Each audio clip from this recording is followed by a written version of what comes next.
The Breeders' Cup is what jockeys work the entire year for. It's why they get up at the crack of dawn, it's why they go hungry, and it's why they risk their lives day after day. To compete in the greatest 2 days in thoroughbred racing. To compete with and against the best, and if they win, to be considered among the best. Now, we're going to see some great performances this weekend, and one of those might come in the form of jockey Ramon Dominguez. Of his 10 mounts, 7 are 5-1 or less, and we could witness him win 4, 5, even 6 races on the weekend. It would be amazing. There's one thing that I do know, the feeling that's coming over me right now, the feeling I had when I rode, and the feeling that all these jockeys have right now. The feeling that they can't wait to get started.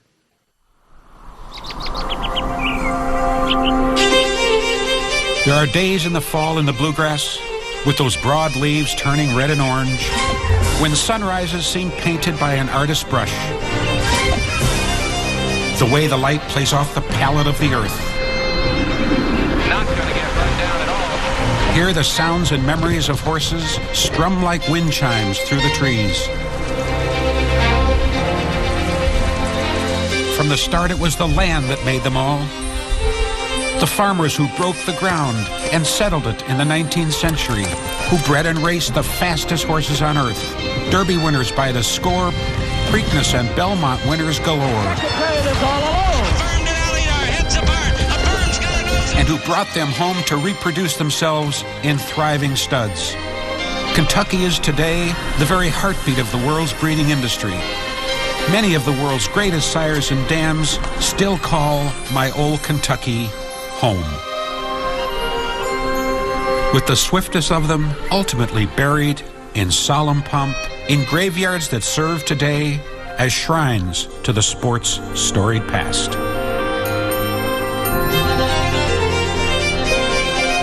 This weekend, the Breeders' Cup World Championships is coming home to River City, to Churchill Downs with its fabled twin spires, the very symbol of racing itself.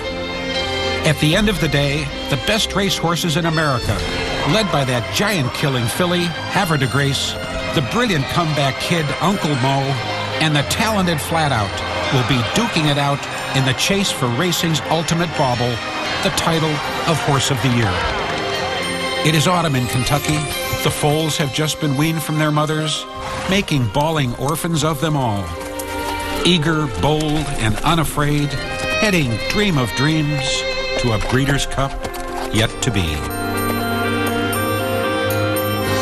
For the 8th time, the Derby City hosts the Breeders' Cup World Championships. Louisville's Churchill Downs dressed up in regal purple trim. And those iconic symbols of horse racing history, they stand tall, and under the twin spires, thousands gather to see the best thoroughbreds in the world across 15 different divisional races. We welcome you to the 28th Breeders' Cup World Championships from Louisville, Kentucky.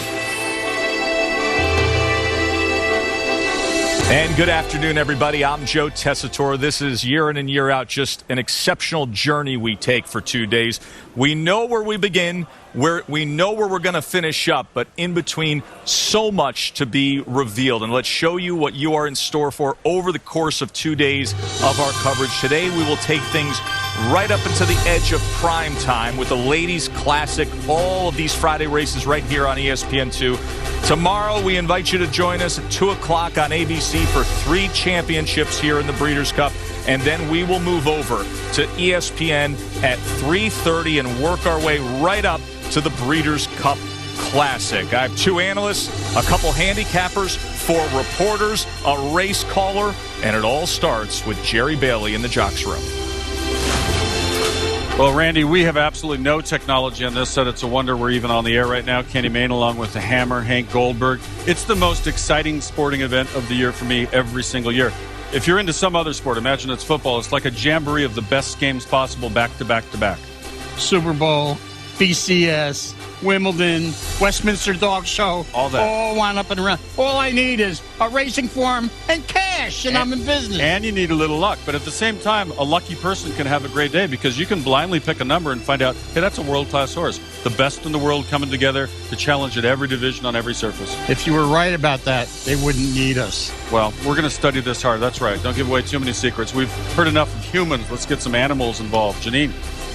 I'm Janine Edwards with Uncle Mo. About 27 hours before the biggest race of his life, tomorrow's Breeders' Cup Classic. Last year, he was right here as well in this same barn, preparing for the Kentucky Derby, only to be scratched the day before. Now 6 months and 2 races after that devastating turn of events, Mo returns to the scene of his greatest triumph in last year's Breeders' Cup Juvenile. It's been a long and unconventional road to the Classic, which Todd Pletcher called a $5 million consolation prize for missing the Derby. He has no regrets. He said Mo is an exceptional horse who is up to the task. A win in tomorrow's Classic would make for an extraordinary final chapter in the saga, which began right here, right? I'm Nick Luck, and this is Goldacova, the French-trained mare that has made the Breeders' Cup Mile her own. Tomorrow, she will seek an almost unthinkable 4th consecutive win in the event for her sporting connections, who have continually resisted calls for retirement to come back here year upon year. Tomorrow will be her swan song before she earns herself a richly deserved berth at the breeding sheds, but she is showing no signs of waning. And with Zenyatta not in the picture at Breeders' Cup 2011, Goldacova could deservedly hog the headlines for Europe. I'm Jay Privman, and I'll be following another Californian this weekend. Trainer Bob Baffert, who has a number of top chances in Breeders' Cup races this weekend, beginning with Secret Circle in the first race coming up here. Later on today, you'll see Plum Pretty in the Ladies' Classic. Tomorrow, Game On Dude in the Classic itself. And in between, stable stars like The Factor and Euro Ears. This has the potential to be a big, big weekend for Bob Baffert. Joe? And it could be real big in moments with Secret Circle as we introduce the first of these Breeders' Cup World Championship races. The Breeders' Cup Juvenile Sprint. This is the inaugural running. It is the 15th race in the Breeders' Cup Championship program.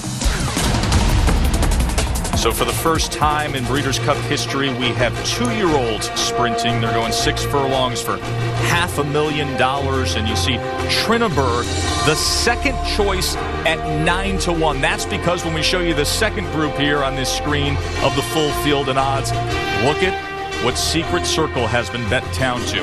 1-2 for Bob Baffert's Secret Circle, who's 2 for 2 in his career in dominating fashion. The John Deere weather and track conditions. We had rain all day yesterday, then cloud cover today until about an hour ago.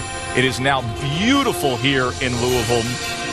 Clear skies, and they just upgraded the main track to good. The turf, will deal with that later. That is yielding. For more on the track conditions, on horseback is Caton Bradar.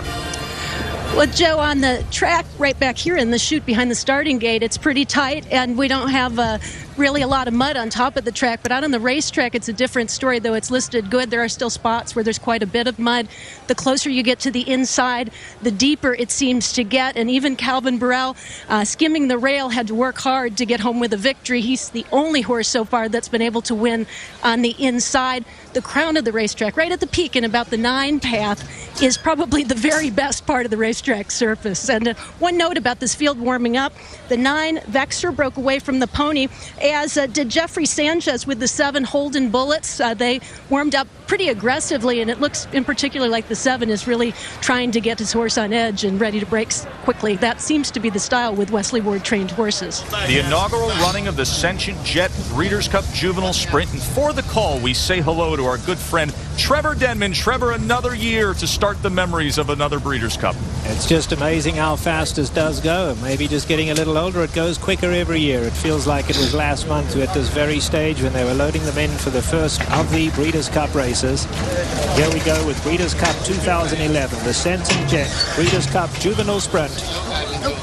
All loaded. Now, away they go, and slow to begin was Jake Moe. On the outside, Vexer broke away very well. Here's Trinisberg on the inside being sent for the lead, and Secret Circle fast into stride as well. Holden Bullets is one from the outside. They're all lining up on the lead here. Some of the parts in the red cap is right behind them, and Seeker is down at the rail. Then there's a big gap of 6 lengths further back to Jake Moe's being out-sprinted. On the inside comes Blackie the Bull, and Shamoose is a good 12 lengths off the leaders. They run past the 3/8 pole. On the inside we have Triniberg. Trinnyberg is right there, but up alongside goes Secret Circle now, and it's Secret Circle and Trinnyberg nose and nose with a quarter of a mile to go. In behind them comes Holden Bullet, son of the parts in the red cap, and then Vexer. Seeker is 7 off the top of the lane, and Secret Circle has given his head, and he bounds away from them. He's shifting out slightly now, back in again, but it is all Secret Circle in full flight for the wire. Secret Circle clear by 3. Holden Bullet, Shamoose is running a huge one at the rail, and here comes Shamoose like an express train on the inside.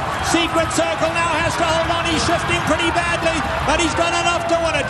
Secret Circle shifted around, but he has won it just under a length. Huge run from Shamoose to come from last, flying for second. Holden Bullets was third, and Seeker finished fourth.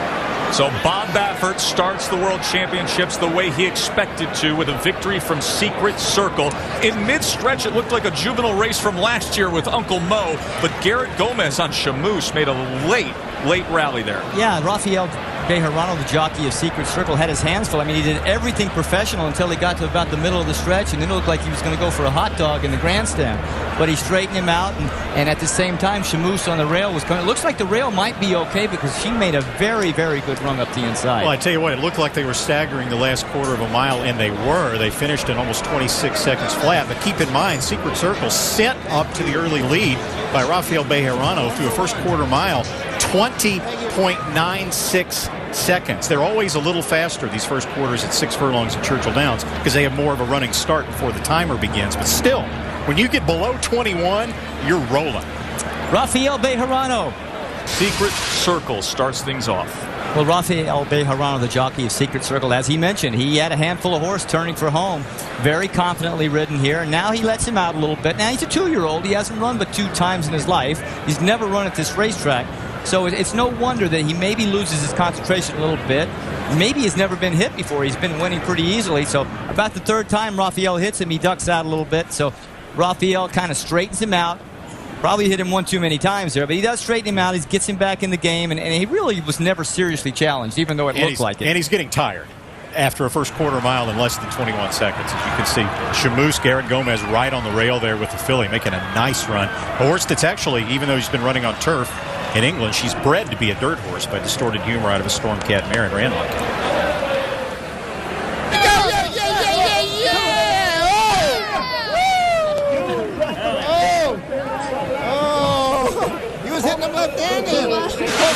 Bob Baffert would love for nothing more than to bookend his Breeders' Cup. He will have Game On Dude in the Breeders' Cup Classic, and Janine is standing by with the Hall of Fame.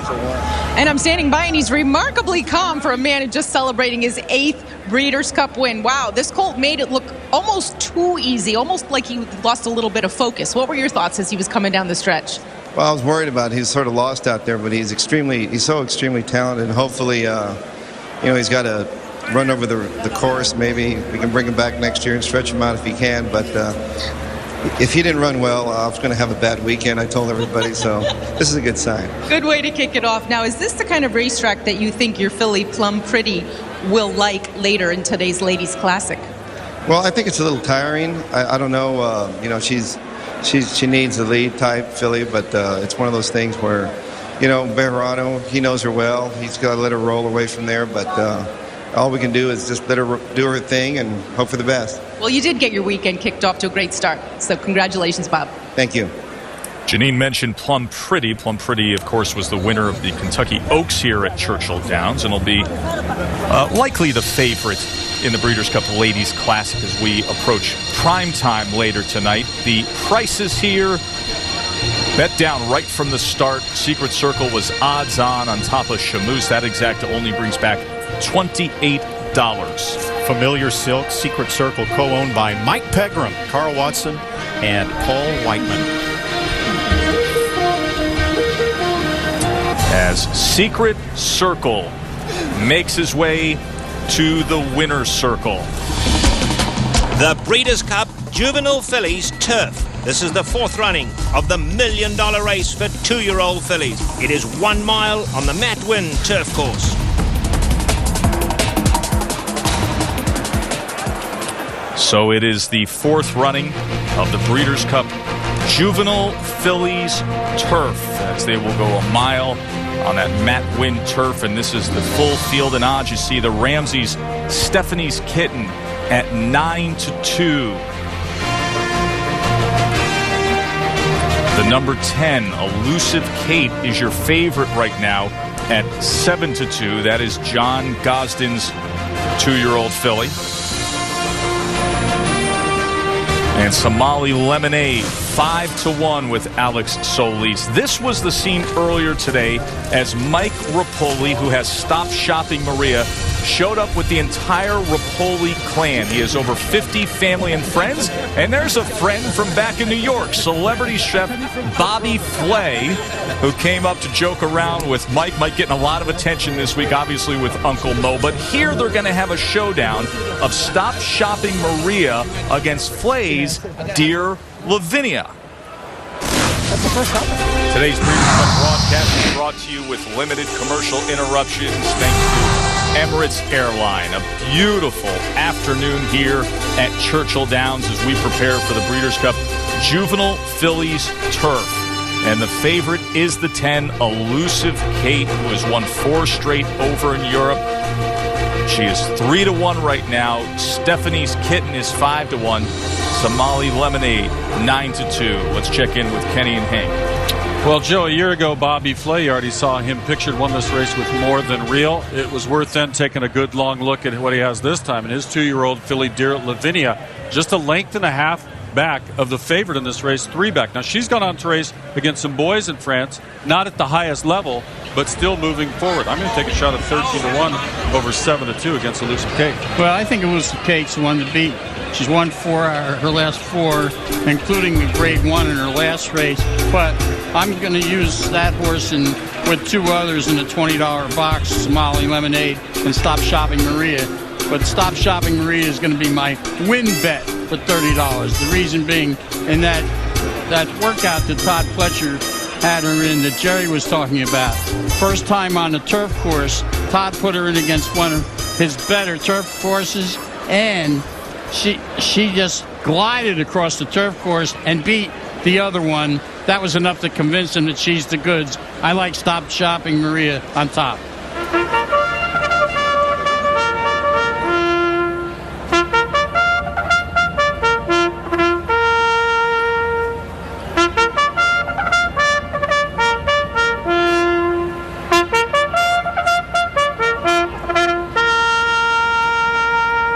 Michael has not been here to the Breeders' Cup since 2006 when he won with Round Pond. Ironically, the same year he won the Kentucky Derby here with Barbaro. Now, you're not necessarily known as somebody who excels with 2-year-olds, but here you are this weekend with 2 undefeated stars.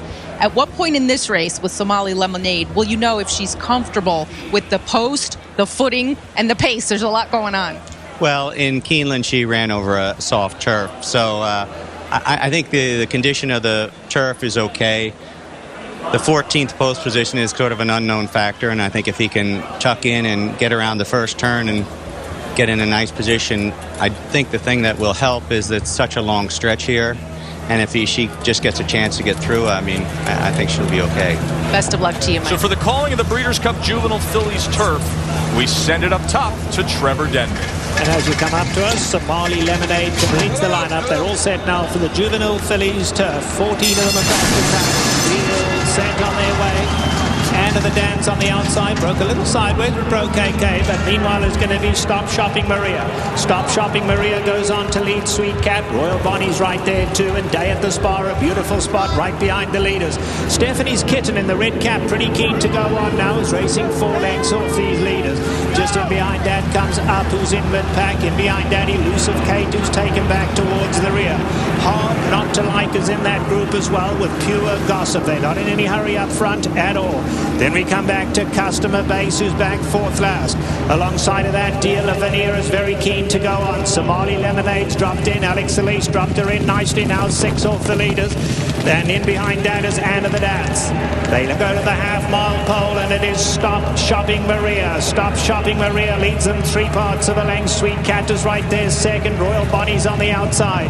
Day at the Spar is tucked in, fourth at the rail, and Stephanie's getting in the red cap. Only 2 lengths off the leaders. They're all waiting to tackle that leader now. Up is down at the rail. Up alongside of Up comes Pure Gossip. Only 4 lengths off them. Hard Not to Like. Hard Not to Like caught 5 wide, but running on now. And Somali Lemonade's got 8 to make up.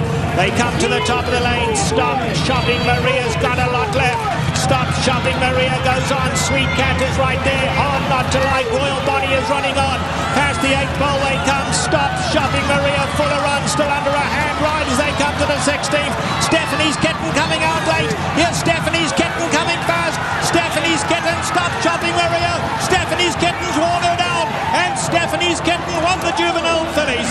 Stop Shopping Maria finished up in the second spot. A thriller in the end as those two came for the wire together. Up running a big one right behind that in a photo with Sweet Cat for that third spot. A thrilling finish as Johnny Velasquez and Stephanie's Kitten overtake Javier Castellano and Mike Rapoli's Stop Shopping Maria. And what a story for the Ramseys, who were offered $1 million to sell this horse, and they said no, we would not be able to live with ourselves if this horse ever won because it's named after our granddaughter Stephanie. And Kentucky native Ken Ramsey, there he is. That's his wife, Catherine, in the wheelchair there. And Ken, he's got his Kitten's Joy button on. He's been handing them out all over town. You see him everywhere. Kitten's Joy, the sire of Stephanie's Kitten. And that's a great story also. Yeah, that was his granddaughter, Stephanie, sitting there on the right of your screen. Amazing story. Bobby Flay was pursuing this horse because his wife is named Stephanie, loved the horse, and wanted to own her. Johnny, congratulations, buddy. Thank you, Jerry. Look, it looked like you had a great trip. You know, not too far off the fence in a perfect pocket. When did you think you had a problem getting through? Were you comfortable on the inside? Because I didn't know if it was the deeper part of the track. Well, Jerry, first of all, let me tell you, let me thank Naira and the Magna Group for supporting the jockeys, and hopefully Churchill done those the same thing. About the race, I tell you what, I thought I had a great trip, and I was trying to follow the horse attached. The horse was late in second because I didn't think the Stop Chop Maria was going to last all the way, and all of a sudden she took off. I was like, oh, I guess I'm following the wrong horse. And you were trapped down on the inside, but it's a good trip for a turf horse. Was the inside just as good as the outside? Because a lot of times the water drains in. It's not the best place to be. How'd you find the track? You know, I found it perfect, and at least for my horse anyway. She handled it so well, so it didn't really bother her, so it was very good. Okay, thanks, Johnny. Thank you. Good start. Meanwhile, Caton is with Javier Castellano, who was trying to wire the field on Stop Shopping Maria. Yeah, he just had to go back. She was flowing pretty hard when she first got off the track, and Javier said, I gave everything I had. I am so pleased with this filly at the top of the stern. I thought she had it, and she just gave him everything she had. He also noted that the turf course was actually not quite as soft as he thought it would be, and she just loved it. So, yeah, give credit for the decision-making of Todd Pletcher and Mike Rapoli, leaving the dirt behind. She took to the grass beautifully. Here's Rapoli thinking possibly he could pull it off. You know, Javier made a good point. Yeah, I anticipated the turf being a lot more demanding, but she hung in there very, very well. You can see Stop Shopping Maria on the lead with the orange cat. Stephanie's tracking right in behind her. Johnny Velasquez splitting horses. And this is kind of the same move that Johnny used on Stephanie's Kitten winning the Alcibiades over at Keeneland on the synthetic track. She's certainly a great daughter of the champion Kitten's Joy, rather. One of the things to like about Stephanie's Kitten coming out of the Alcibiades, she made that big off-the-pace move. She made it on the outside of horses on a day that the inside speed, oddly enough, at Keeneland was winning. So that made her look even better when she circled the field and won like she did. And now the purple and gold blanket of flowers will be placed on Stephanie's Kitten. Let's look at the prices from the Juvenile Fillies turf as Todd Pletcher runs 2-3 here with Sweet Cat bringing in the show money. So the exacta 5-4 brings back 106.20. Ken Ramsey, not just the owner, but the breeder of Stephanie's Kitten. You think he's kind of glad he didn't sell? $1 million is a lot of money. Quote unquote, wouldn't be able to live with myself if somebody else was bringing her into that winner's circle.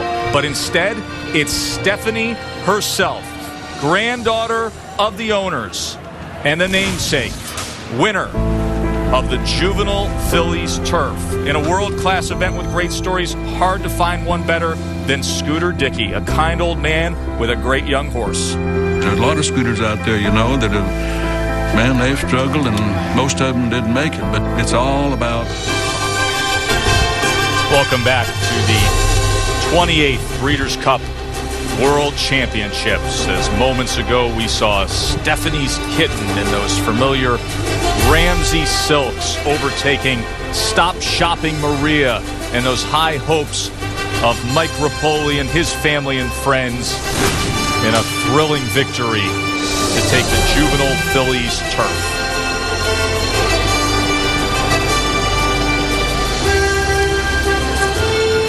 And a third Breeders' Cup win for Wayne, and all with fillies. And Wayne, we were just talking about how the Ramseys had turned down a significant amount of money for this filly. What does that say about the faith that you all had in her? Well, Mr. Ramsey, he loves the game, and nobody can get a win better than Mr. Ramsey. I mean, it's unbelievable. He'd rather win than get the money. Everybody knows how excited he gets and what the game means to him. It's very nice to have a chance to train a horse from Mr. Ramsey and this caliber horse. And for a 2-year-old filly, Wayne Catalano is your man. Joe?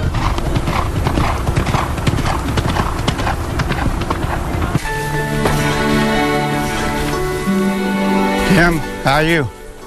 He's 70 now, but in 2007, Scooter Dicki had spent 44 years training racehorses, had never saddled a Grade 1 stakes winner, and hardly had any horses to train anymore. Probably 4 or 5 years ago. I gave up. I got rid of about all of my tack and dispersed everything that I had. I would be more or less what you'd say retired, I guess. You know, he didn't have many horses. It was probably one of the lower points in his life. It looked like the end of a horseman's career until 2008, when a Kentucky stable was in sudden need of a trainer, ready to head north ASAP. We wanted to take these 2-year-olds to Saratoga, so we needed a trainer to go with the horses. Rich says, well, what's the score, see, Scooter about that? I said, well, Scooter, who's that? So we go over to Churchill, and like I say, he's got 1 or 2 horses in the barn. I said, Rich, I mean, I don't know about this. He's out in the bush leagues, you know, most of his career riding and training. So Scooter Dicki came back to the track and began to train flat out. After he got him, he said, this horse is special. This horse is really, really special. I never really heard my dad say that too often all the years that I was growing up, you know. But when he got flat out, he did. He said that. We ran in the Smarty Jones stake at Oaklawn, and he won that. Very impressive. Flat out has drawn away. He was the closest I ever had to getting into the Derby. And they're off in the Southwest. But an awkward trip out of the gate at Oaklawn Park left flat out with persistent injuries that would cost him the better part of 1.5 years of time on the track. I didn't think that he would ever come back from all of his problems. Usually they don't. Rich just said, well, I vote for sending him back to Scooter because this horse needs a lot of TLC. One thing about Scooter, if we send him back to him, he won't miss a pimple on this horse every day that he has him. Scooter's got the morale just like Flatheart. They both have great morale. We just kept watching Flat Out, hoping he would come back. Flat Out in a little more than 3 months has risen from obscurity to become one of the early Breeders' Cup Classic favorites. And then when he came back, it was nice to have him come back. Flat Out is still in front. Flat Out by 3 coming down to the wire. And Flat Out is going to do it. He was just absolutely ecstatic. Couldn't even talk. He was so choked up. What does this moment represent for you? I can't talk. It's just so exciting. I was on cloud 9, so was Scooter. There's a lot of scooters out there, you know, that have man, they've struggled, and most of them didn't make it, but it's all about the horse. I'm 70. My career's probably about over, but if I ever get another one like him, if it took me 70 years, I'll be pretty old. It's just a joy to get to train one like him. To train flat out, we think it's an absolute joy to cover Scooter Dicki. That may have been one of my favorite moments of sports broadcasting this year, of when he just couldn't talk at Belmont in a day and age where a lot of these type guys talk a little too much. To see Scooter Dicki being such a modest guy. Yeah, I've known Scooter for over 30 years. I met him first in South Florida in the mid-'70s. And in a culture, racetrack culture, where everybody seems to have the opinion of what can you do for me, Scooter's a guy that what can I do for you? And I haven't seen him for 10 years at a time sometimes, and he comes up and is as friendly as can be, and that's what a guy named Scooter is. I mean, he's just genuine. This is two Cinderella stories wrapped up in one. I mean, you got the horse and his feet. That's remarkable enough. And then, you've got Scooter. I mean, I think most of the people with horses in the Breeders' Cup Classic, they'll tell you, if we can't win it, we'd like to see Scooter win it. That's how popular he is. That's a story that's going to continue over the course of the next 24 hours, and Flat Out has as legit of a chance as anybody to win this Breeders' Cup Classic come tomorrow. As we are closing in on our next championship race, it includes Chantel Sutherland, who will be another big story come the Classic. She's on the number 2, Great Hot, in the Filly and Mare Sprint. The Ascension Jet Breeders' Cup Filly and Mare Sprint. This race has produced the division's Eclipse champion all 4 previous years. So they'll be sprinting 7 furlongs for $1 million, and that crowd, it just continues to grow with 20 minutes to post for another championship here. And as we look at the full field and the odds for the Ascension Jet Breeders' Cup Filly and Mare Sprint, note the number 3, 2-1 for Turbulent Descent, who won the test, the Grade 1 test at Saratoga, and we haven't seen the 3-year-old filly since. She's won 6 of her 8 starts, but she's facing tough competition here from several in this field, including number 6, Switch, who has run very competitively against the likes of Zenyatta and Havre de Grace. And rounding out the field, you see Her Smile, Pomeroy's Pistol with Javier Castellano, and Shotgun Gulch with Garrett Gomez. But the focus for now is on Turbulent Descent. The Breeders' Cup has an app that everybody's raving over. You can use it on your iPad or iPhone. You can stay up to date on all the latest racing news, view the contenders for each division. You can watch previous Breeders' Cup races going all the way back to 1984. You can find a simulcast outlet, get tip sheets. So download the Breeders' Cup app for your iPad or iPhone.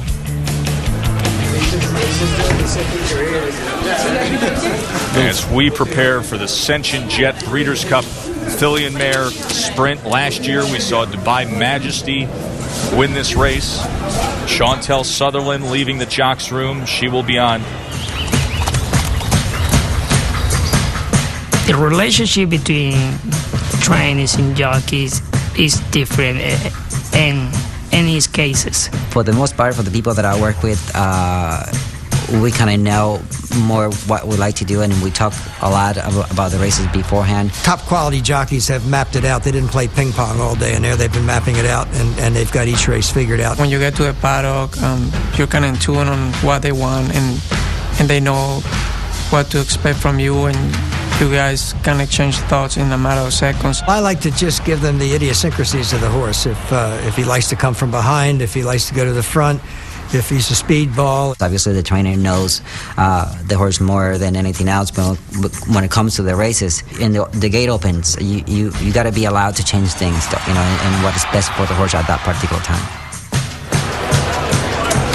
A couple Derby winners in there talking about the relationship between trainer and jockey, and now those moments before they take a leg up as they get the instructions.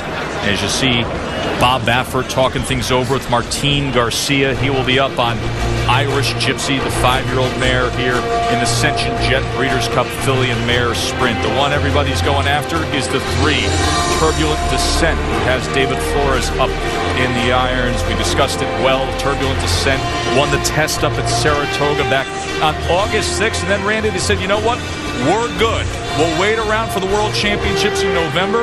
That's exactly what they have done. 9-5 now on Turbulent Descent.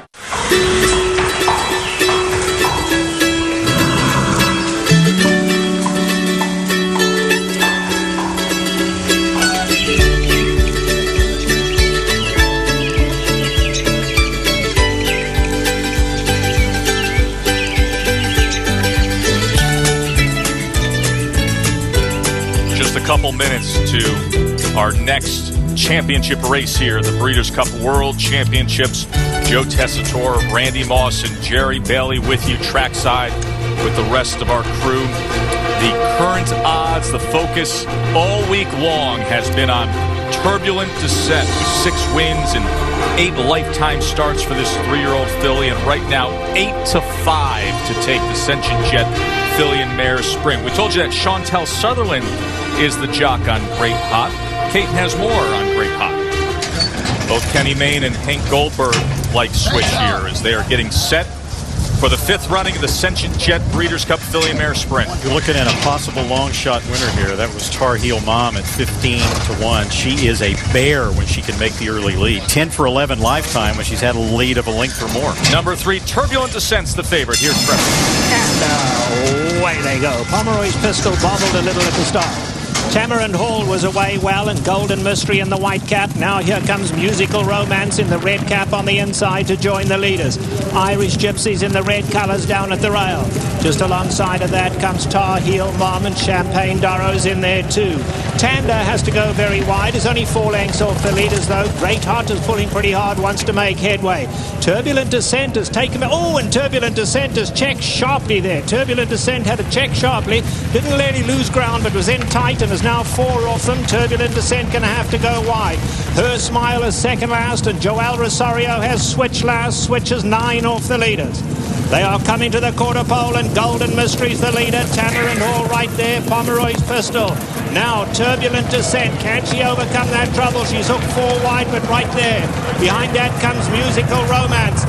And now Switches on the move. Her Smile is running on from behind. Great Hot didn't fire today.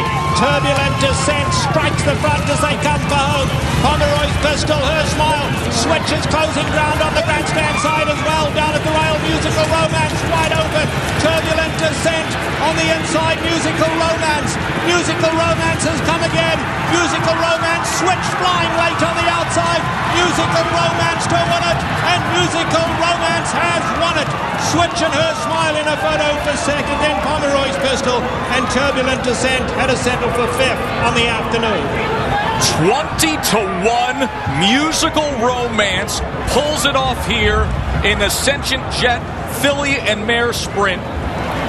Turbulent Descent found trouble, Jerry, looked to overcome it, but then Musical Romance with Juan Leyva getting a Breeders' Cup win here. Yeah, we'll start with the favorite. Turbulent Descent was squeezed at the start, didn't break particularly well.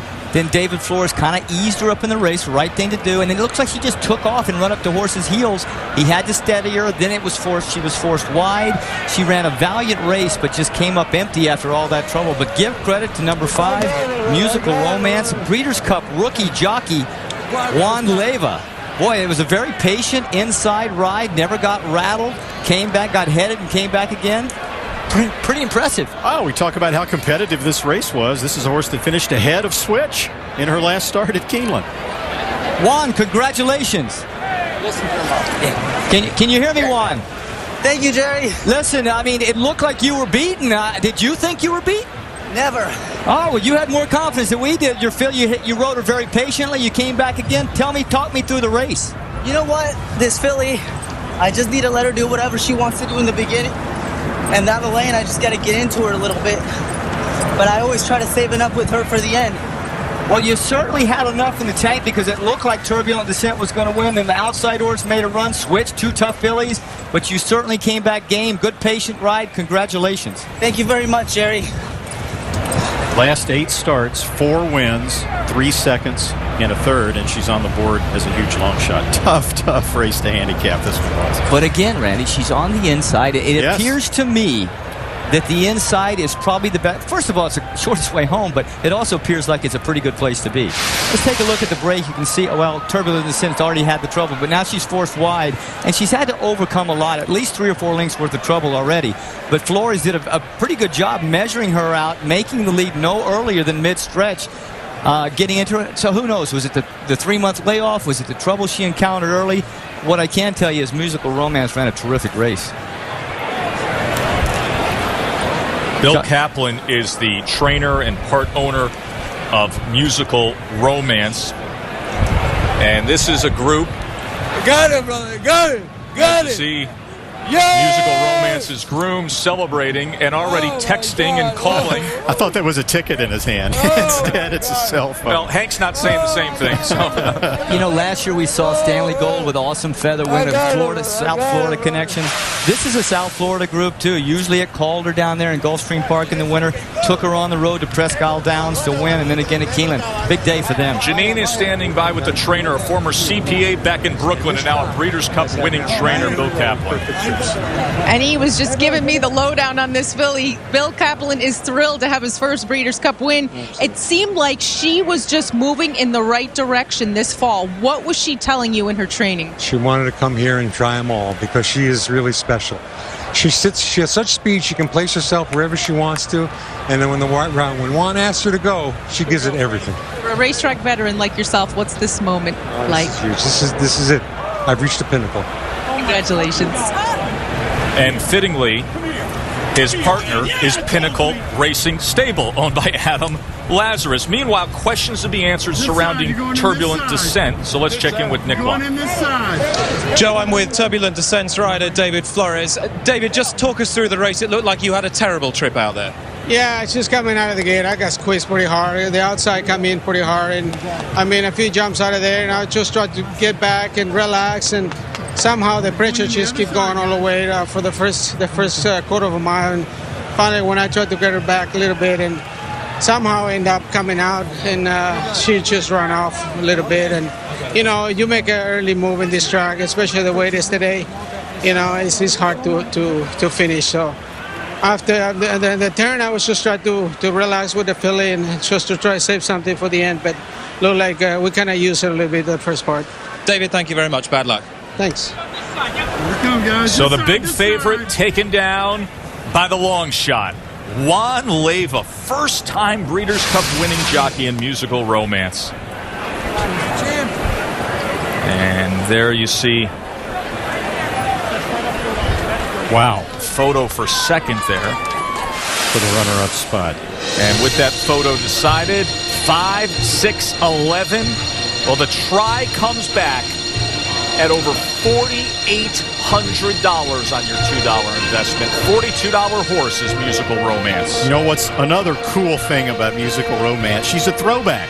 She ran in January on New Year's Day. She's run at least once every month since then. This was her 14th start of 2011. 13 starts in 2010, 14 starts in 2011, 33 now in her career.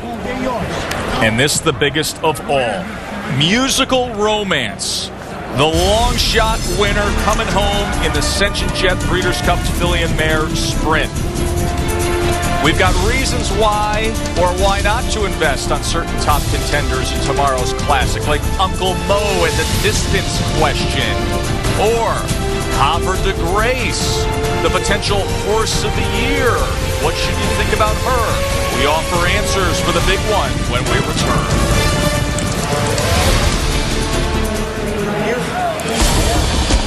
The Grey Goose Breeders' Cup Juvenile Fillies. The favorite has won this mile and a 16th contest 16 times, more than any Breeders' Cup championship race. Beautiful day here at Churchill Downs as we prepare for the Grey Goose Breeders' Cup Juvenile Fillies. And when you look through the field of 14 here, you have 3 horses that really stand out, including among them is Grace Hall, who's 3 for 3. But when we turn the page here and you see the next group, you'll start to get closer to the star attraction, and that is the unbeaten My Miss Aurelia, who is 3-1. She won a challenge race to get here, won by 5.5 lengths in the Frizette at Belmont. And We Miss Frankie is another much talked about 2-year-old filly, also 3 for 3, coming off the Oakleaf, the Grade 1 Oakleaf at Santa Anita.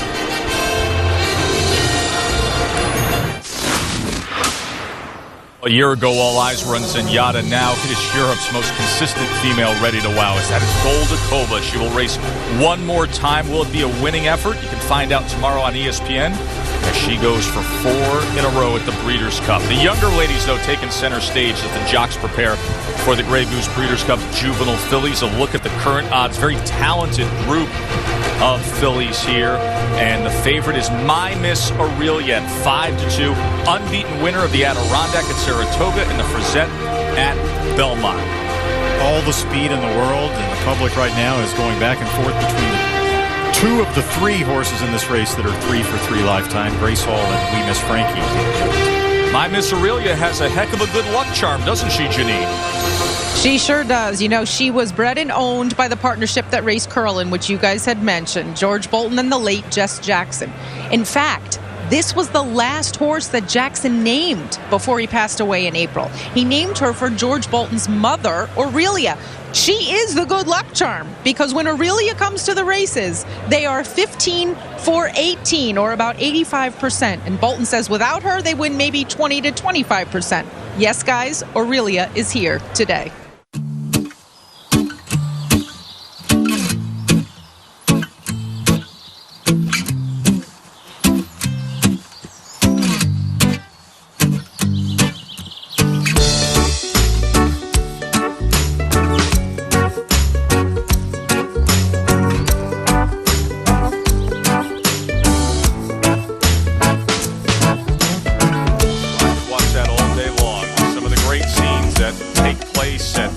Farms not far away in areas just outside Lexington or in between here and Louisville, and then a couple years later they grow up to be this.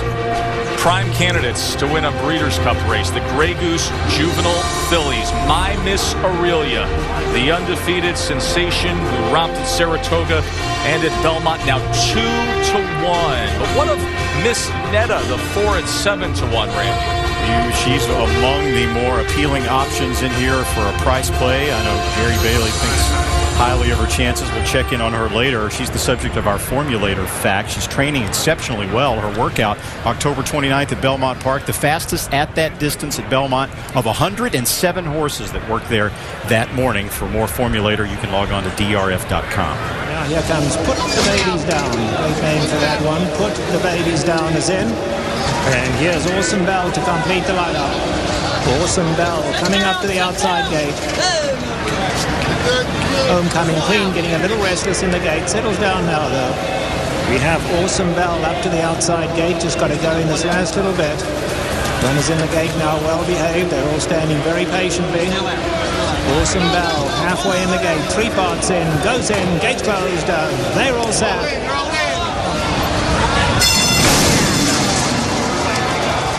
My Miss Aurelia broke beautifully, very smooth and going for the lead, but there's a war of horses here. Candrail on the inside, Self-Preservation is right there.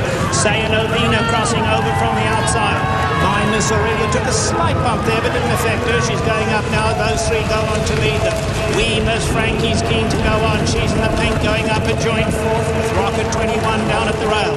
Self-Preservation's losing ground now, and here is Questing in the green colours back in the 5th spot, 5 lengths off the leaders. Now here is Grace Hall, and Grace Hall is moving up to take that 5th spot, also 5 off them. Then behind those we have Miss Netta, Awesome Bell on the far side. They are followed by Put the Babies Down, now 10 lengths off the leaders. Behind that we have Northern Passion, and last of all here is Homecoming Queen last. Into the turn they go, and Candrea the leader with a half mile to go. Candrea by a length and a half. My Miss Aurelia's travelling beautifully though, and Corrie Nakatani and My Miss Aurelia come to breathe down the neck of Candrea as they come to the quarter pole. Grace Hall is in with a big shot too. She's just looking for somewhere to run. Saya Novena is running a good one. Wee Miss Frankie is back in the 5th position, then Miss Netta. Top of the lane, My Miss Aurelia shoots away from the field, and My Miss Aurelia kicks for home. Grace Hall in the centre of the track now coming to take her on. Wee Miss Frankie's back 3rd, homeward bound, and it is My Miss Aurelia and Corrie Nakatani. Grace Hall and Ramon Dominguez the danger, chasing from 2nd, but My Miss Aurelia is going to remain unbeaten in a dazzling performance. My Miss Aurelia and Corrie Nakatani have won the Grey Goose Breeders' Cup Juvenile Fillies. Wow! 2nd will be Grace Hall. Wee Miss Frankie was a gallant 3rd, and Self-Preservation came running on for 4th. And that woman you see on the right there is Aurelia Bolton, the mother of George Bolton, who came here to Churchill Downs as her son's good luck charm. 16 wins now for Mrs. Bolton when George brings her along. And Jerry, this is a very special filly. Yeah, she's a serious racehorse. And this race was won when jockey Corrie Nakatani was able to raid her off Candrea early in the race, settling, just like Uncle Mo did last year, settling off the early speed, getting early relaxed. Corrie Nakatani has had a resurgence in his career. He hadn't won a Breeders' Cup since Thor's Echo here in 06, but this is his 8th Breeders' Cup win. He's on fire of late, and certainly a masterful ride in this race. Go ahead. She is something special, Randy. Pancho was Curlin's pony. So Pancho was a pony to the stars, and she wanted no part of it. And a very good point that Steve brought up about being a homebred and how special that is for Stone Street Stables with all they've gone through in the past year. And Barbara Banke, this must mean so much to her as My Miss Aurelia. And there is the original Aurelia, the lucky charm who has come here to Churchill Downs to most likely lead the filly into the winner's circle, I would think. Boy, we talk about all the storylines in horse racing. I mean, you've got Aurelia here. You've got the late Jess Jackson here. You've got Corrie Nakatani, who was actually pondering retirement a couple of years ago when his career was going a little bit south. And now, look at this. Let's look at the prices from the Grey Goose Breeders' Cup Juvenile Fillies as probably one of the most impressive performances we may see over the course of the next 2 days. Brings back $620 on top of Grace Hall, who the guys like, and Wee Miss Frankie. I mean, these were the 3 horses, the 3 fillies we talked the most about, and they run 1, 2, 3. Well, you know, Grace Hall, it might not look like she was bearing down. She was running well. Yeah. She just ran into a buzzsaw on My Miss Aurelia, so take nothing away from Grace Hall. Still a nice filly in her own right. It's about time the 3 horses we talk about finish 1, 2, 3. Exactly. So we go from a big long shot to now the 17th favorite to win the Juvenile Fillies. You know, the girls lately in this sport have been so very impressive. We'll see Havre de Grace tomorrow, of course, Zenyatta and Rachel Alexandra, and there is Barbara Banke on the far left there of this picture as Aurelia joins in. Randy.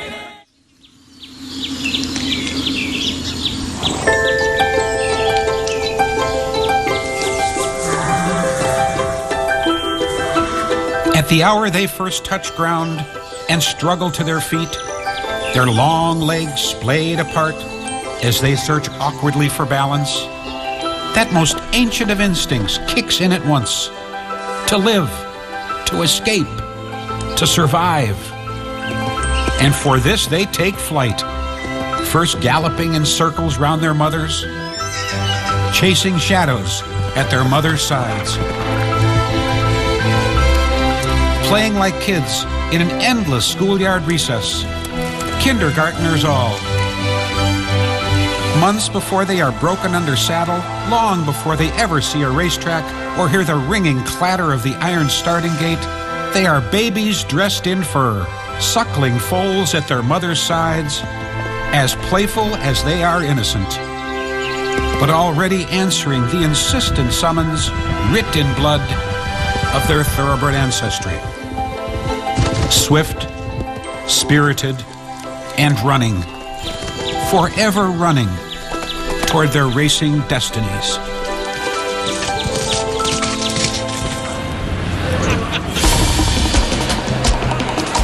The Emirates Airline Filly and Mare Turf.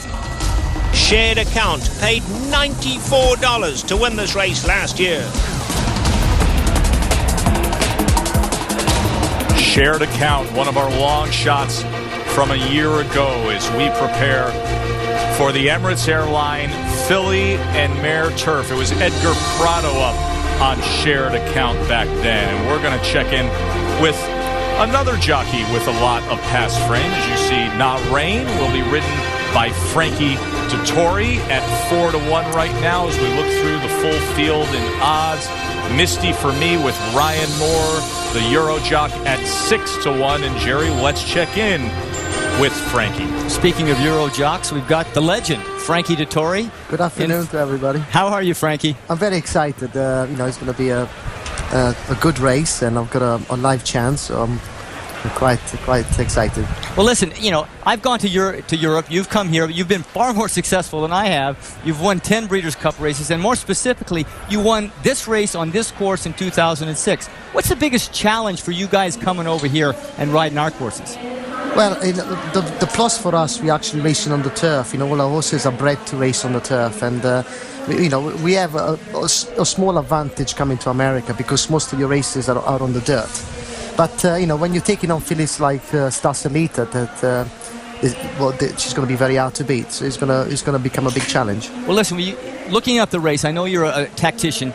You've got speed on the inside with Dubawi Heights. You've got Misty for Me with speed on the outside. Where do you think you fit in during the course of the race? Well, as you know, the Marlin 3/8 start is just before the bend, so getting a good clean break is very important. Obviously I like to be just behind the pace, but like I said, the corner comes very quick, and if you're not out quick enough, you end up losing all your position. So it's very important to get a good break and slot in just behind the pace, and then take it from there. And hopefully, if I can find myself behind Starcelita, be all the best. Okay, now you and Announce, another European filly, went head-to-head, toe-to-toe. You barely beat her at Longchamp last time.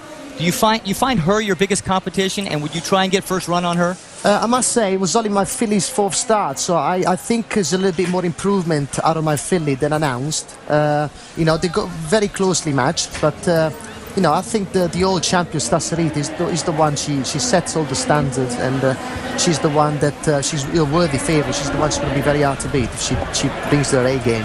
Well, good luck going for Breeders' Cup number 11. Thank you, Jerry. To the Breeders' Cup World Championships here at Churchill Downs as we prepare for the Filly and Mare Turf, and Frankie Dettori, who's long been one of the most popular jockeys when it comes to this event. He always comes over from Europe. He's had big wins through the years, signing autographs. Of course, he has that flying dismount that he's most famous for. We'll see if he can pull that off on Not Rain. The headlines so far. Well, Pletcher's been knocking on the door. He's off to a good start in the money. Baffert came out of the gate breaking through the door with Secret Circle, who he said, I think it's my best chance to win. And the Juvenile Sprint went to Baffert. And then My Miss Aurelia, Jerry, we just talked about it, a wow performance. Yeah, it's almost reminiscent of last year's Uncle Mo. Visit breederscup.com to purchase merchandise.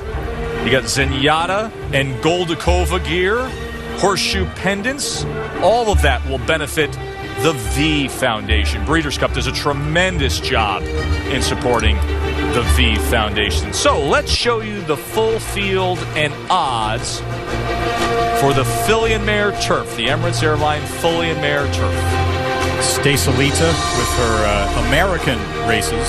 Foreign, of course, she was a foreigner at the beginning of her career, back in America now, and at 5-2 is an understandable favorite, although there are certainly other options here from Europe in the rain and Announce. Yeah, I'm a little surprised Announce is 6-1. She's pretty close to the rain. Noses apart. Very evenly matched race here between the American runners and the European invaders. Here is Misty for Me coming up. Goes straight into the gate. Gate closed. They're all set. Sent on their mile and 3/8 journey. Misty for Me was a little slow to get going. Dubawi Heights broke very smartly from the inside gate. Star Salida broke well, but the rider's taking back, and now there goes Dynaslu.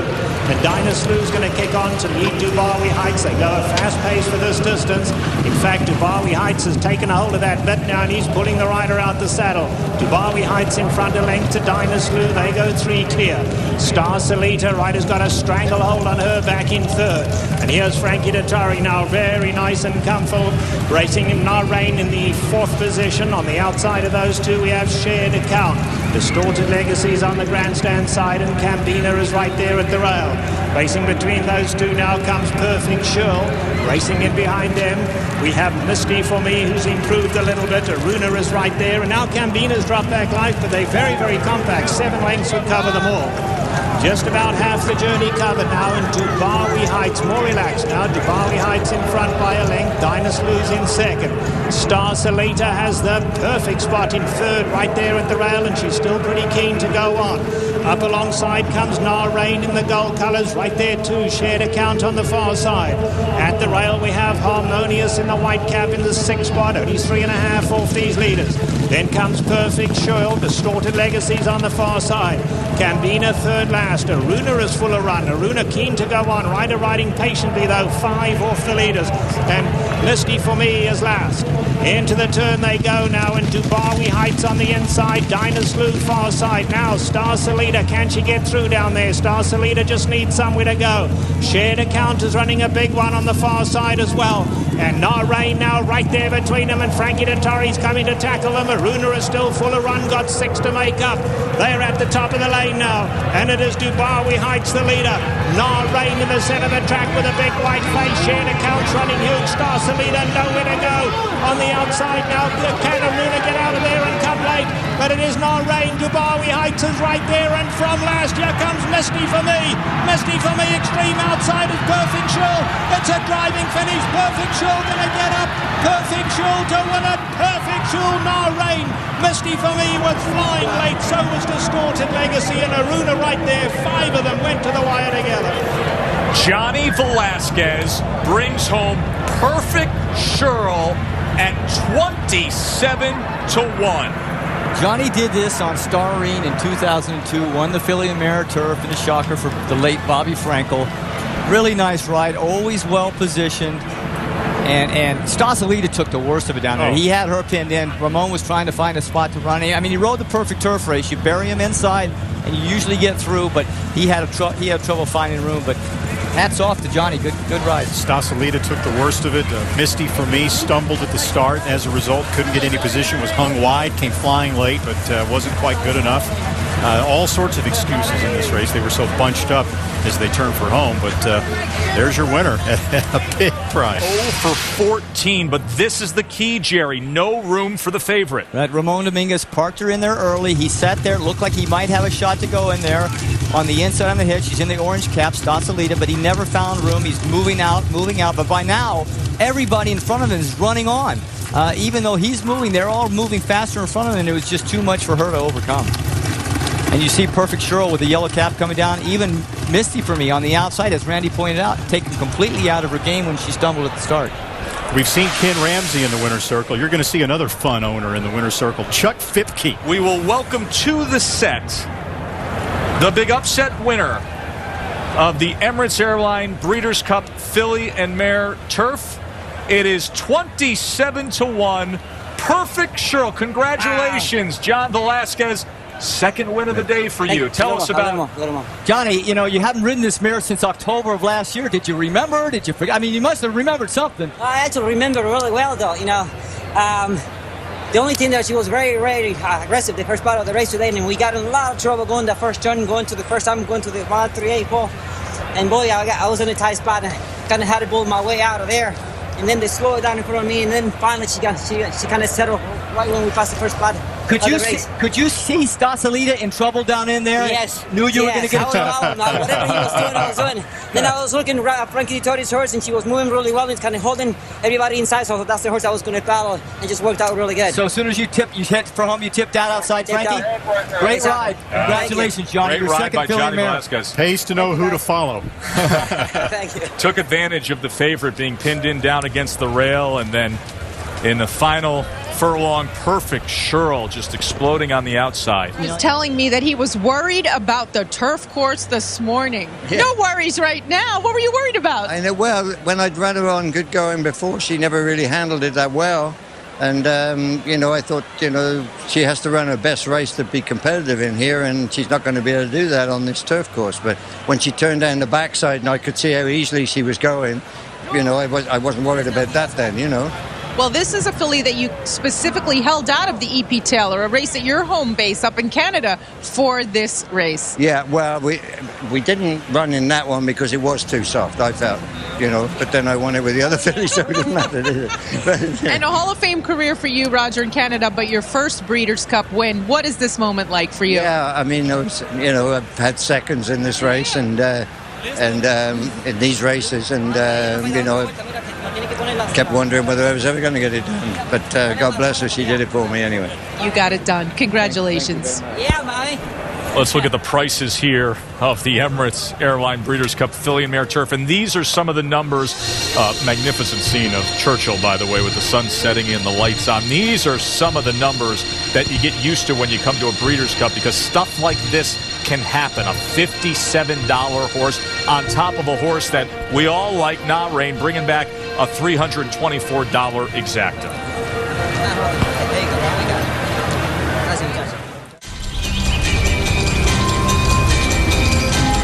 Fear never crosses my mind. That's a hard thing. When you're a pinhead, there is no fear. You cannot have the fear. If you go with the fear, in my feeling, you will not be able to do the job properly. Anything can happen in the race. Before the race, after the race, it's very dangerous. There have been a lot of jockeys injured in the past, and I've got injured before, but it's not something that we think about because it's just an occupational hazard. I don't ignore fear. It is an emotion that allows you to be quick. The fear of getting beaten makes you ride harder, and it's what fuels you. You've got a lot of great mounts this weekend. This is one of them. It's tricky, but you've never ridden her before. How do you prepare for a horse that you've never ridden before? Well, Jerry, I hear you said it before. Sometimes the best ride that you can give on a horse is the first time that you ever sit on their back. There is no preconceived thoughts of how the horse might be. And, of course, you study the race prior to it, and I watched several replays of her. And she seems like she's pretty straightforward when she's running, so hopefully the race sets up the way it seems in Pepe with Plum Pretty and As the Moon going to it. Well, it looks like you've got the race pretty well figured out. Now, you pointed out well that you watch the video, you look at the form, but sometimes there's idiosyncrasies, bad habitual things, behavioral habits that horses have that we don't know about until we talk to the trainer. This is one of them. It's tricky, has her little issues with her. Have you discussed this with Karen McLaughlin? I have. I mean, it seems like her things are prior to the race and maybe after the race, as we saw when she won in Saratoga and she was being cooled down with water on her head. But in the race, it seems like she's pretty professional, pretty straightforward. So, Joe Tessitore and the crew here welcome you back to Churchill Downs at nighttime as we prepare for the 28th running of the Breeders' Cup Ladies Classic. The finale of Championship Friday, the 27th Ladies Classic, and Life at 10 leads the way. Johnny, your filly has never run on this racetrack. Can you tell anything by warming up? If she likes it, doesn't like it, what's the story? Right now, I'm not sure, Jerry, to tell you the truth. She's not warming up the way that she normally does. She's choppy, she's stiff, she's not warming up smoothly at all. And that's not a good sign. I guarantee you, Johnny's going to be a little cautious at the early part of the race, probably. And away they go in the Ladies Classic to an absolutely perfect start, but then Life at 10, no interest, and Life at 10 has dropped far back early. And it is going to be unrivaled bell, and Kansas Olo taking the Ladies Classic in a huge performance. long, long way last as life at 10. I was concerned about the way she saddled. She was abnormally quiet. You know, that's a tough position for Johnny to be in. He asked the vets to look at her. She was moving soundly, but she clearly should have probably not run. Information. And number one is mismatch.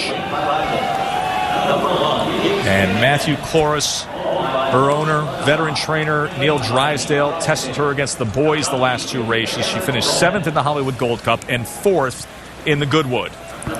Number 2 is Patch Attack, who's had 25 lifetime races, 24 of which have been on either synthetics or turf. So in other words, she's never won on the dirt. She was second in the personal ensign on dirt at Saratoga 2 races back. Rajiv Mirage aboard. And there is It's Tricky, the 3-year-old wearing the number 3. Her last 2 races also a bit tricky because of who she was up against. She's owned by Sheikh Mohammed, Godolphin. Trainer Karen McLaughlin had her up against Plum Pretty last time out, then ran second in the Alabama to Royal Delta prior to that. Number 4 is Satan's Quick Chick. Has been on a bit of a losing streak. She hasn't won a race since back in January at Oaklawn Park. Most recently 3rd in the Beldame, 14 lengths behind Havre de Grace and Royal Delta. Edgar Prado up. Here's the horse that Kenny likes. It is Ask the Moon, a 6-year-old mare. Wired the field in the Grade 1 Ruffian at Saratoga. Prior to that, a huge score that she had at Saratoga. She had lost 12 straight. And if Plum Pretty takes back, she could wind up controlling the pace. The 6 Royal Delta. Of course, trainer Bill Mott upset this race last year with Unrivaled Bell, beating Blind Luck and Havre de Grace. Now he's on the other end of the spectrum. He's got the favorite. And for the record, in case you're wondering, the 6-7 Exacta here is paying $39. Just thought I'd throw that in. Well, you did that on the calculator rather than it didn't work. Right. Get out a Chinese abacus. You could probably do it quicker than a touchscreen sometimes. There is the 7 Ultra Blend. Nels Erickson, the owner, just got lucky with Ultra Blend is what Nels Erickson said. She was the upset winner of the Clement Hirsch, ran second the Ladies Secret. And there is the Bob Baffert trained Plum Pretty. Joe referenced the winner of the Kentucky Oaks back the day before the Derby on this very racetrack at this same 1.125 distance. And she'll probably have to settle off the pace today just as she did on that afternoon. Well, back on October 1st, there is Super Espresso, who in October in the Spencer finished 10th behind Aruna. Bobby Flay, the owner, he purchased Super Espresso back in the summer of 2010. Big long shot. Good job. And there is the 6 Royal Delta, your favorite at 8-5. Bill Mott, the trainer of Royal Delta. Janine. Royal Delta can wrap up the 3-year-old filly championship with a win here today. And Bill, she has a certain way that she likes to be ridden. What are your thoughts on if there's enough speed in here for her to be in her comfort zone? Well, I don't think it's necessarily how much speed is in there. I think we just got to let her be comfortable and let her run her race. I don't think she's a filly that wants you to reach and grab a big hold of her just as long as things go smoothly. I mean, it would help, and I think there are 2 legitimate speed horses in here. I think you've got, Plum Pretty and the 5 horse, Ask the Moon, or the 6 horse, 5 horse. And, I think they should set up a good, honest pace. And, it's just up to the rider how close she is to that pace. I don't think, we haven't put a set distance on it, but just where she's can find her stride and get in the rhythm. Good luck. Thank you. Pretty's in and Super Espresso to the outside gate. They're all set. And away they go in the Ladies Classic, and they all came out well. And Plum Pretty just goes straight to the front now. Plum Pretty clears them by over a length and goes on to lead them. In the second spot, we have It's Tricky. Up alongside of that comes Ask the Moon. It's Tricky's in tight down at the rail now.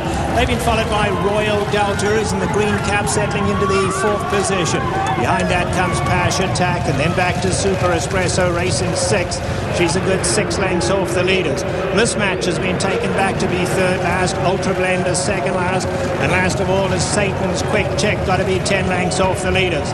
Down the backstretch they go now, and Rafael Bejarano is rated Plum Pretty beautifully out here. She's got her ears pricked, Plum Pretty takes them along at a sensible pace. A length and a quarter back to Ask the Moon in second. It's Tricky's at the rail third.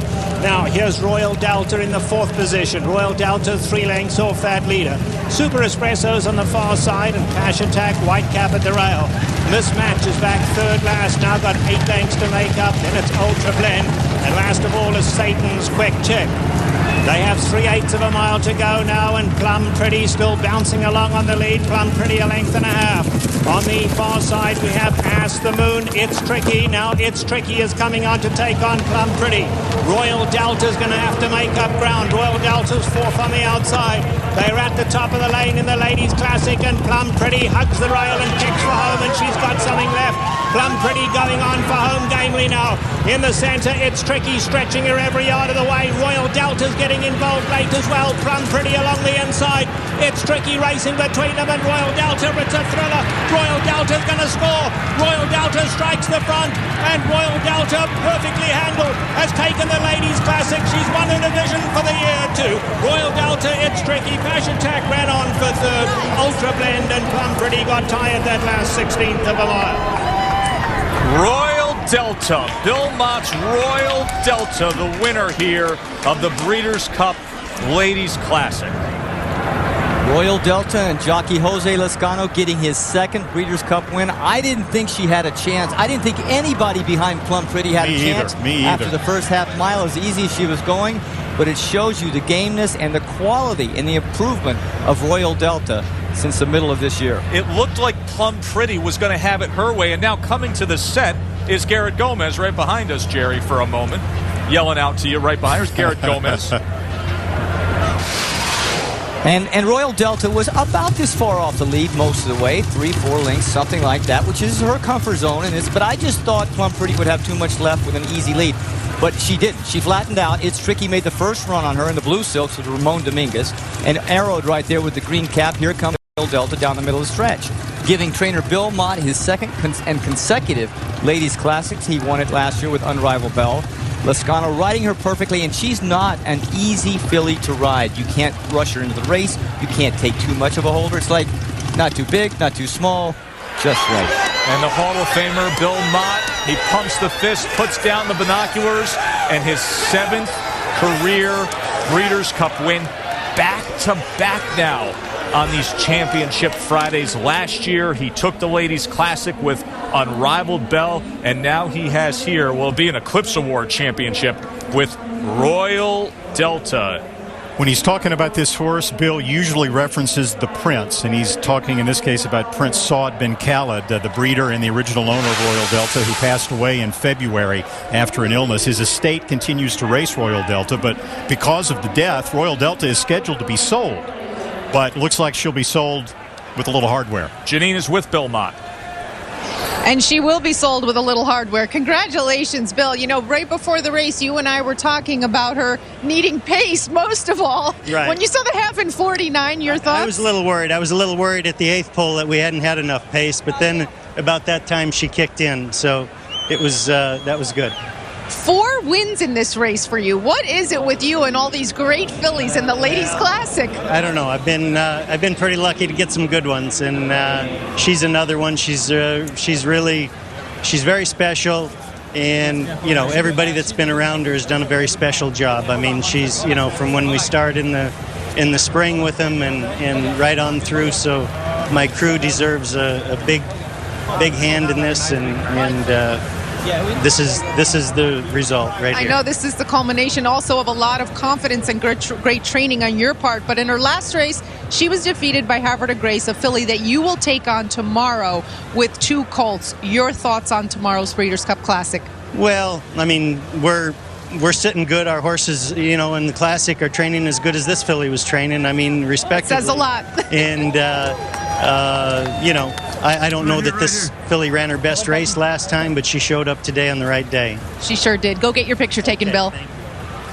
She was second to Harvard of Grace, who Bill Mott will give a test to tomorrow with Drosselmeyer, and to honor and serve. Janine mentioned Mott's victories in this race. Essena, Agina, Unrivaled Bell last year, and now Three of Royal Delta. Three of those being right here at Churchill Downs. And he ties Dwayne Lucas with his 4th Ladies Classic. And this victory, Todd Pletcher congratulates him there. This victory, with knowing that Havre de Grace just beat her in her last out, kind of compliments Havre de Grace going into tomorrow's Breeders' Cup Classic. Havre de Grace very much flattered by Royal Delta. Of course, a lot of people already like Havre de Grace a lot. Tomorrow's Classic as the 4-year-old filly takes on the best males in North America and some imports from the world in the $5 million Classic. But for now, today is capped by Royal Delta, the winner of the Ladies Classic here at Churchill Downs.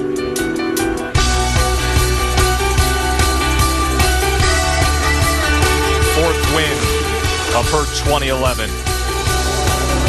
Jose Lascano, all smiles. Mike Rapoli hopes to be smiling tomorrow. He's becoming one of the most visible owners in the sport. Multiple horses in the Classic for Rapoli. The chefs are here.